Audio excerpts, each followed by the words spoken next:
Balkanyň häkimetleri ýanwar aýynda VPN ulgamlaryndan köp peýdalanan hojalyklaryň internet üpçünçiligini kestiler. Bu hojalyklardan mundan beýlek VPN ulgamlaryndan peýdalanmajakdyklary barada düşündürüş ýazmak talap edilýär.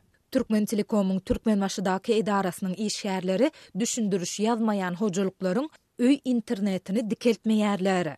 Mundan başga mahkemanyň we kiber howpsuzlyk edarasynyň işgärleri ýüzlerçe raýatyň elektronika enjamlaryny şol sanda smartfonlaryny hem barladylar. Häkimetler internetiň çäklendirilmegi we barlaglar barada açaçan resmi düşündürüş bermeýärler. Adatlyň bu barada yerli häkimetlerden şol sanda Türkmen Telekom'dan tesvir almak synanşyklary hem başa barmady.